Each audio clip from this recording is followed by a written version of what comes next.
오늘은 이제 요한계시록 마지막 7교회 중 하나인 이 라오디아 교회 말씀으로 오늘 본 제목인 다시 뜨겁게 라는 제목으로 같이 좀 나누고자 합니다. 몇 개월의 시간을 이 7교회를 다루면서 제가 계속 쭉 설교를 한 것 같은데요. 오늘 이 라오디아까지 부활하신 주님께서 각 교회의 형편을 낱낱이 아시고 책망하시고 위로하시면서 또 약속의 말씀을 각 교회마다 주셨던 것을 우리는 기억합니다. 7교회는 단지 이 숫자, 소아시아 교회 7개가 숫자가 아니라 성경에서 우리가 흔히 알고 있는 이 7이라는 이 완전한 숫자를 통하여서 이 7교회는 시대와 장소를 초월하며 존재하는 그 모든 교회, 그리고 그 교회 안에 있는 우리 각 사람의 신앙을 모습을 비추어 줬던 거울이기도 합니다. 그러면서 오늘 이 마지막 이 라오디게의 오늘 말씀이 지금 저희 수정빛 교회에게 가장 시의적절한 말씀인 것 같기도 합니다. 지난 몇 달간 우리 교회는 여름 성경학교를 시작해서 수련회, 또 국내 선교, 또 해외 선교까지 참으로 뜨거웠던 이 여름의 시간을 보낸 것 같습니다. 아이들의 찬양 소리, 수련회에서 흘린 청년들의 눈물들, 국내 선교지에서 각자 또 하나님 앞에 나아가며 충성되어 섬겼던 것들, 그 모든 것들 하나가 다시 한번 돌이켜보면 참 시간이 빨리 갔다. 어떻게 이렇게 빨리 갔지? 라고 말할 만큼 말이죠. 자, 그런데 바로 이 뜨거운 여름 사역을 마무리하는 이 시점에 주님께서는 라오디게아 교회를 향해서 네가 차지도 아니하고 뜨겁지도 아니하도다 라고 말씀을 하십니다. 이보다 우리 교회에 더 시의적절한 말씀이 있을까라는 생각이 들 만큼 오늘 우리는 이 여름 전체를 마무리하면서 동시에 앞으로 다가올 일상을 또 이번 2학기를 준비하는 그 마음을 되새기고자 이 오늘 말씀을 준비했습니다. 이 라오디아 교회는 첫 번째는 이것입니다. 부유했으나 가난한 도시라고 합니다. 이 라오디아 교회의 이 라오디아 도시에는요, 크게 세 가지가 유명했는데요. 첫 번째는 이 금융업의 중심지로서 대단히 부유한 도시 중에 하나였습니다. 두 번째로는 이 검은 양털로 만든 고급 의류 산업이 발달한 곳입니다. 세 번째는요, 안약을 생산하는, 그 당시에 이 안약을 생산했던 의학학교가 있던 도시였습니다. 그러니까 옷도 만들죠, 의학도 있었죠, 돈도 많았어요. 그러니까 무엇 하나 부족한 것이 없던 이 라오디게아 지역이었던 것이죠. 그리고 이 지리적으로 보면 이 라오디게아는요, 온천으로 유명한 히에라볼리와 차고 시원한 생수로 유명한 골로새 사이에 딱 중심에 위치해 있었던 것입니다. 그러니까 이 라오디게아 자체적으로는 좋은 수원이 없었기 때문에 인근 도시로부터 수도를 끌었었던 곳이기도 합니다. 그래서 이 히에라볼리의 뜨거운 온천수, 아니면 이 골로새의 시원한 냉수 등 라오디게아까지 오는 긴 수도관을 지나면서 물은 미지근해지고 말았다고 합니다. 그러니까 그 물에는 석회 성분도 많아가지고 마시면 오히려 이 구역질을 내게 되는 유발하는 물로 악명이 높았다라고 하죠. 그래서 오늘 본문에서는 차갑지도 뜨겁지도 않은 그 신앙에 대해서 말씀하고 있는 것입니다. 그러면서 오늘 본문의 말씀은 주님이 어떤 분이신지 7교회마다 등장을 하는데요. 오늘 본문 14절입니다. 오늘 본문 14절 같이 한번 읽어보겠습니다. 시작. 라오디게아 교회의 사자에게 편지하라. 아멘이시여, 충성되고 참된 증인이시여, 하나님의 창조의 근본이신 이가 이르시되. 아멘. 주님은 자신을 아멘, 그리고 충성되고 참된 증인이시요, 하나님의 창조의 근본이신 이라고 설명하고 계십니다. 아멘이란 단어 우리가 너무나 잘 알고 있듯이 진실로, 참으로라는 뜻이죠. 주님 자신이 곧 하나님의 그 모든 약속에 대한 확증이라고 말씀해주고 있는 것입니다. 이 라오디아 교회는요, 스스로를 신뢰하고 스스로의 부유함을 확신하고 있었지만 정작 신뢰해야 할 대상은 그들 스스로가 아니라 참되신 그리스도이심을 다시 한번 말씀해주고 있는 것입니다. 이 자기소개는 앞으로 이어질 책망의 근거가 되기도 하는데요. 라오디아 교회는 자기 자신에 대한 거짓된 평가를 내리고 있습니다. 주님은 분명히 참되신 증인으로서 그들의 실상을 정확하게 바라보고 계셨던 거죠. 그러면서 주님은요, 주님의 이 진단은 참으로 냉정하기도 합니다. 오늘 15절 같이 한번 읽어보도록 하겠습니다. 15절입니다. 시작. 그러니 내가 차지도 아니하고 뜨겁지도 아니하도다. 내가 차든지 뜨겁든지 하기를 원하노라. 아멘. 여기서 우리가 주목할 것은 주님께서는 차가움과 그리고 뜨거움 둘 다 원하시는 거예요. 흔히 우리는 뜨거운 것만이 좋은 것이라고 여겨지죠. 차가움은 무조건 나쁜 것이라 여겨지는데요. 그러나 본문에서 이 차가움은 골로새의 시원한 생수처럼 마시는 사람에게 유익을 주는 상태를 가리킬 수 있는 거예요. 냉수 한 그릇이 이 목마른 자들에게 시원함을 주시듯이 자신의 상태를 분명히 알고 정직하게 인정하는 것이 오히려 낫다는 뜻이기도 합니다. 반면 뜨거움은 우리가 너무나 잘 알고 있듯이 이 히에라볼리의 온천수처럼 치유와 회복의 능력을 가진 상태, 곧 살아있는 이 열심 있는 신앙을 말씀하고 있는 것입니다. 그런데 이 라오디아 교회는요, 이 둘 중 어디에도 속하지 않았다는 거예요. 차가움도 없고 뜨겁지도 않고요. 믿음이 없다고 정직하게 고백하는 것도 아니고, 그렇다고 뜨겁게 주님을 사랑하고 헌신하는 것도 아니, 말 그대로 뜨뜻미지근한 상태를 말씀하고 있는 겁니다. 신앙생활은 하고 있지만 삶에 아무런 열정도 감격도 헌신도 없는 상태, 예배에는 나오지만 은혜에 대한 감격은 사라진 상태, 성도라고 불리지만 세상과 구별된 특징이 없는 상태, 이것이 미지근한 상태라고 말씀하고 있습니다. 우리가 이 뜨거운 여름을 보내면서 여러분 카페 가면 무엇을 드시죠, 보통? 드시죠. 이 뜨거운 여름에 혹시 뜨아 드시는 분 계시겠죠? 있더라고요. 자, 있는데 가서 카페에 가가지고 자, 얼음도 조금 주시고요. 물도 좀 뜨겁게 해주세요. 그러면 카페 직원이 뭐라 할까요? 뭐라고요? 다시 말씀해 주시겠어요? 메뉴 자체도 없어요. 딱 메뉴에도 딱 두 가지입니다. 뜨겁거나 차갑거나 아이스나 핫이나. 근데 왜 우리의 신앙 상태는 왜 미지근한 것을 중간에 넣어 놓을까요? 차갑거나 뜨겁거나 그 안에 이 둘 중에 하나가 있어야 되는데 우리는 그냥 차지도 뜨겁지도 않은 신앙을 그냥 잘 살아가고 있다라고 판단할 수도 있는 것입니다. 자, 그런데 이 주님은 이 미지근함에 대해서 참으로 무서운 말씀을 하십니다. 내 입에서 너를 토하여 버리리라. 이는 라오디게아 사람들이 매일 마시던 구역질을 유발하는 이 미지근한 수돗물을 떠올리게 하는 표현이기도 합니다. 미지근한 신앙. 주님께 아무런 유익도 없고 오히려 주님으로 하여금 구역질을 느끼게 만드는 것입니다. 근데 이것이 왜 충격적인 말씀이냐면 라오디아 교회는요, 겉으로 보기에 아무 문제가 없습니다. 오히려 부유하고 안정된 교회였어요. 7교회 중에 유일하게 주님께서 칭찬 한마디 없이 책망만 하신 교회가 바로 이 라오디게아 교회입니다. 어느 것 하나 다 부유하다라고 말하지만 실상으로는 하나님께서 보시기에 책망만이 가득한 교회였다는 것입니다. 자, 그렇다면요, 이 미지근함의 도대체 이 근원은 어디에서 나오는 걸까요? 오늘 17절이 그 답을 보여주고 있습니다. 17절 우리 같이 한번 읽어보도록 하겠습니다. 시작. 네가 말하기를 나는 부자라 부유하여 부족한 것이 없다 하나 네 공고한 것과 가련한 것과 가난한 것과 눈먼 것과 벌거벗은 것을 알지 못하는도다. 아멘.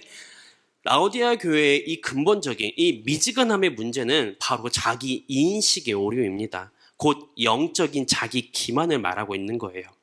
이 교회는 아까 말씀드린 것처럼 물질적 풍요와 영적 상태를 혼동하고 있었습니다. 교회에 사람이 많고 재정이 넉넉하고 사회적으로 안정되어 있으니 스스로 부족한 것이 없다라고 여겨지게 되는 거죠.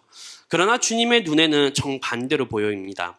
오늘 17절처럼 공고하고 가련하고 가난하고 눈멀고 벌거벗은 자, 이 5단어는 라오디게아 도시가 자랑하던 3가지 곧 부, 의류, 안약산업을 정면으로 반대하는 표현이기도 합니다. 돈으로 유명한 도시의 교회가 실상은 가난하고요. 옷으로 유명한 도시의 교회가 실상은 벌거벗었고요. 안약으로 유명한 도시의 교회가 실상은 눈이 멀었다라고 말하고 있습니다. 겉으로 보기에는 부족한 것이 없다라고 말하고 있는데 하나님 보시기에는 아니다라고 말씀하고 있는 것입니다. 그렇다면 저희는 어떨까요? 이번 7월과 8월을 달려가면서 각자의 사역에 열심을 다하였습니다. 청년들만 보아도 청년 국내 선교 갔죠. 여름 성경학교 했죠. 청소년부 수련회 했죠. 유월치부 성경학교도 했죠. 또 뭐 했어요? 해외 선교도 갔죠. 지금 우리 세은이만 해도 지금 몇 개를 했죠? 하나, 3개. 보통 기본이 3개예요. 우리 지혜 선생님 어디 갔죠? 있어요? 안 저기 있어요? 지혜 선생님만 해도 거기 4개예요. 4개 있대, 4개. 몇 개를 한지를 모르겠어요. 그게 지금 뭐 잘했다 못했다라고 말을 하는 것이 아니라 바깥에서 보기에 우리가 외적으로 보았을 때는 정말 열심을 다하였다라고 말해도 칭찬하지 못해도 모자랄 만큼 정말 많은 사역을 감당했다라는 거예요. 누가 봐도 저 사람은 정말 열심을 다했다라고 말을 할 수 있다라는 거죠. 그런데 하나님은요, 그 중심에 대해서 말씀하고 있는 거예요. 어떠한 사역을 한 것이 중요한 것이 아니라 그 중심에 하나님을 의지하며 사역을 했느냐, 아니면 그냥 억지로 떠밀려서 사역을 했느냐, 주님이 알고 계시다라는 겁니다. 근데 바로 이 영적 나태함의 가장 무서운 특징이 무엇이냐?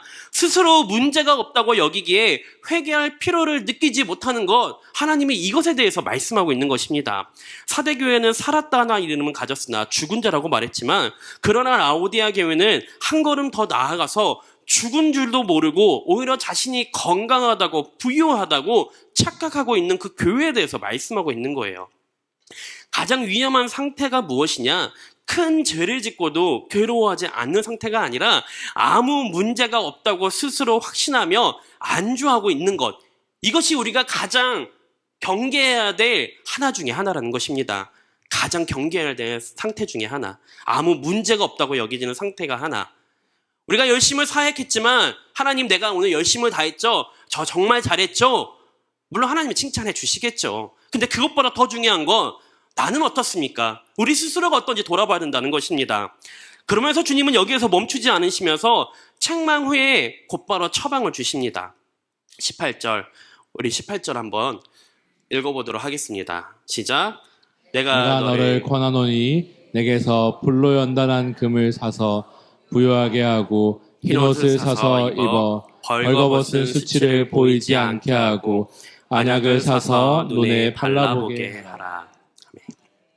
이 3가지 처방은 아까 말씀드린 것처럼 라오디게아가 가장 중요하게 여겼던 돈, 의류, 안약에 대해서 정확히 대응을 합니다. 그런데 이번에는 좀 달라요.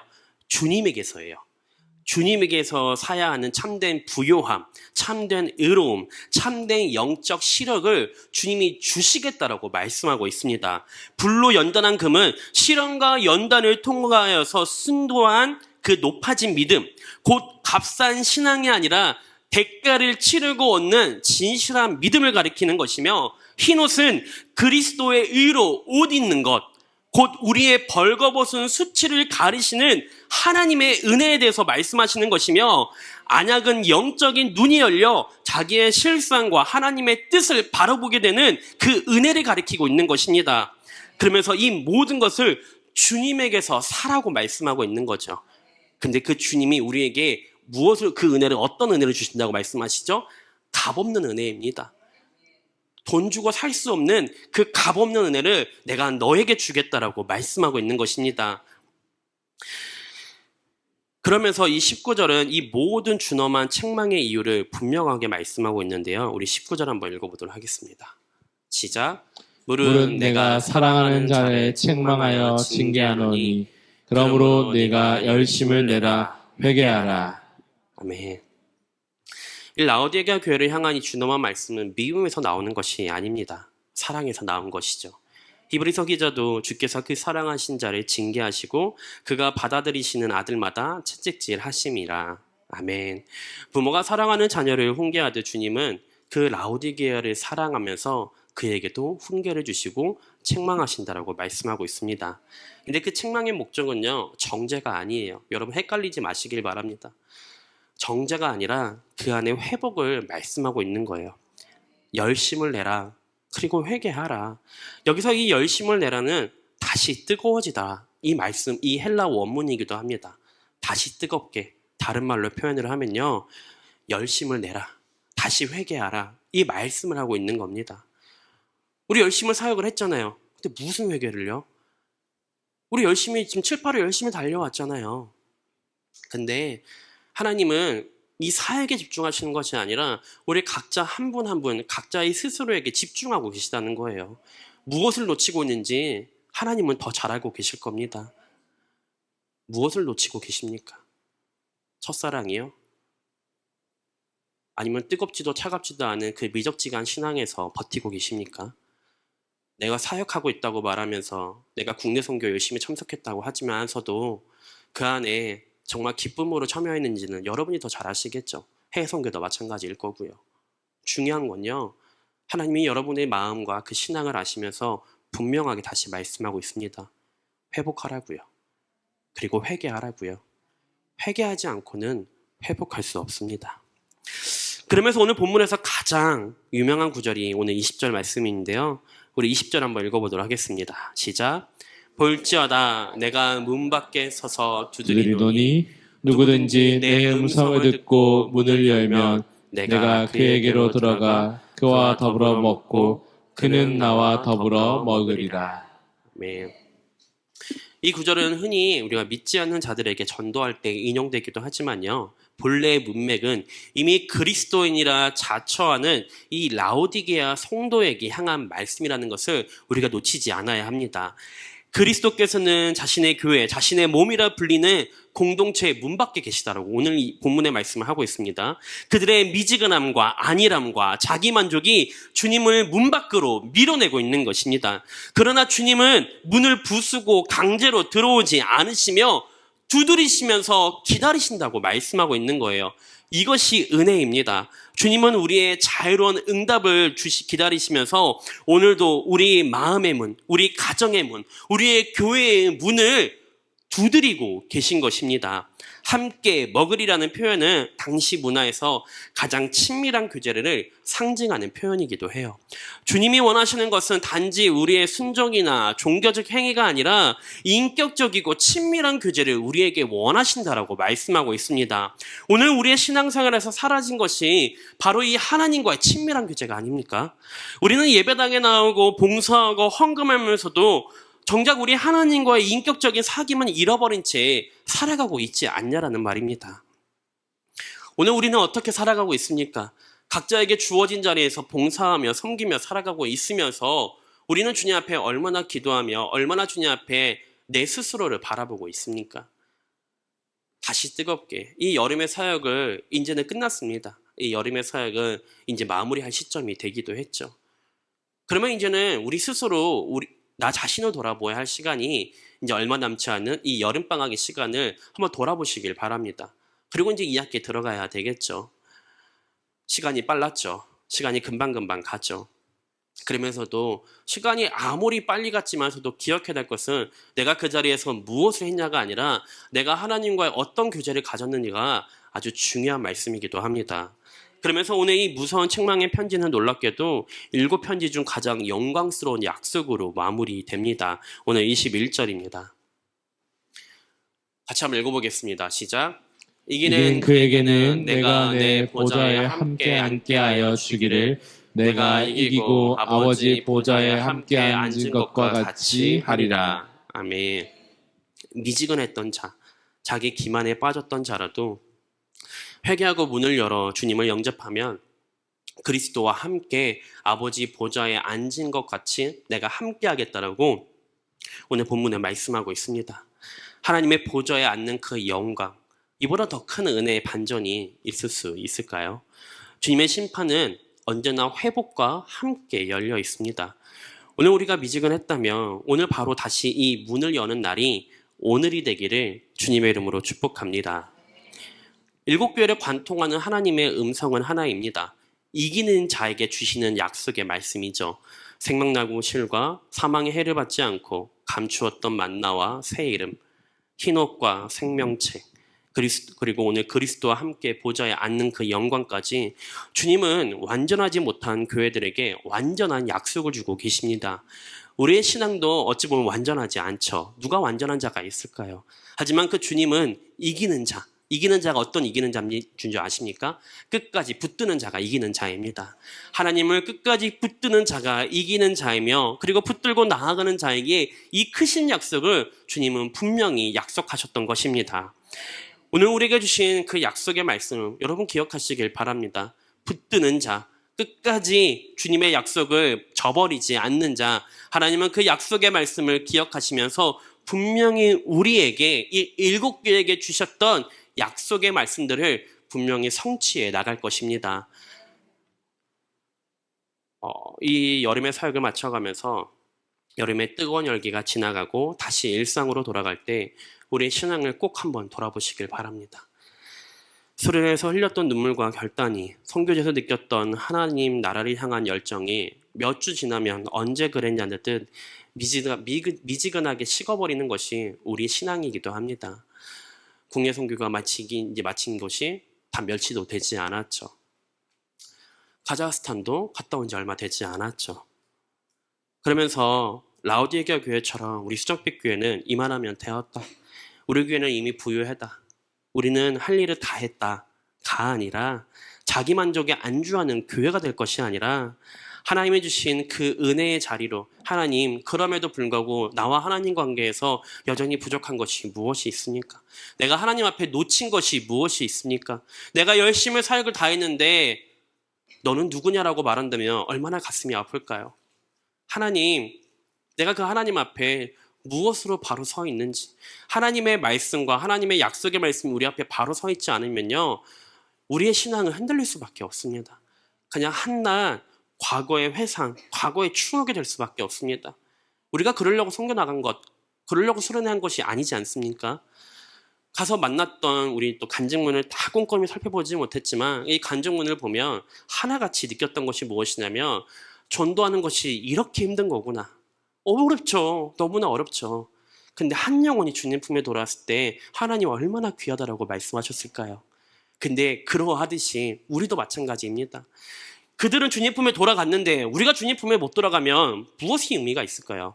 우리가 주님 앞에 나아가지 못하는데 하나님이 잃어버린 영혼, 저들뿐만이 아니라 우리도 찾고 계신다라고 말씀하시면 어떻게 해야 될까요? 우리에게 전도하실 분은 누가 있을까요? 우리는 열심히 신앙생활하고 말한다고 하는데 우리 스스로는 지금 돌아보고 있습니까? 내 삶 속에서 하나님과 나와 함께하는 그 모습이 우리 안에 있는지, 하나님 나와 함께 하시는 그 모습이 우리 안에 삶 속에 있는지 그것을 돌아보시길 바랍니다. 우리의 이 많은 행사를 치르고 많은 사람이 참여했다는 것 자체가 우리 교회의 영적 건강을 자동으로 보증해 주지는 않는다는 것이에요. 진짜 중요한 질문은 이것입니다. 우리 각 사람이, 우리 각 가정이 이 여름을 지나며 정말 주님과 더 깊이 동행하게 되었는가? 문 밖에서 두드리는 주님의 음성을 듣고 문을 열어 그분과 더불어 먹고 그분과 친밀한 교제로 안에 들어가고 있는지 그것을 돌아보시길 바랍니다.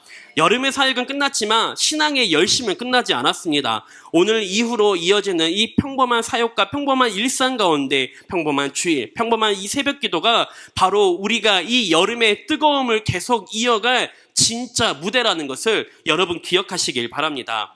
라오디게아 교회를 향한 이 말씀은 준엄하지만 그 끝은 언제나 은혜입니다. 주님은 여전히 문 밖에 서서 두드리시면서 우리 각 사람의 문을 열어주시고자 하십니다. 하나님 앞에 그 문에, 마음의 문을 여시며 하나님의 그 은혜를 사모하는 저와 여러분 되시길 주님의 이름으로 축복합니다. 7교회를 향한 말씀을 마치며 우리에게 남은 것은 하나입니다. 오늘 본문 22절입니다. 같이 한번 읽어보도록 하겠습니다. 시작.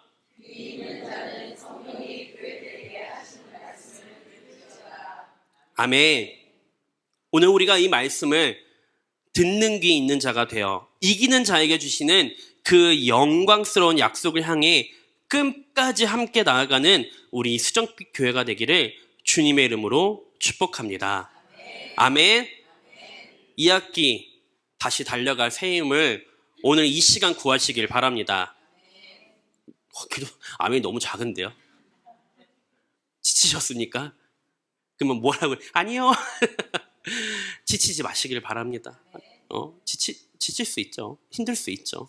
근데 하나님 앞에서 그 기도의 자리는 지치지 마시길 바랍니다. 다시 한번 새 힘을 주시고 달려갈 하나님 한 분만을 바라보길 주님의 이름으로 축복합니다.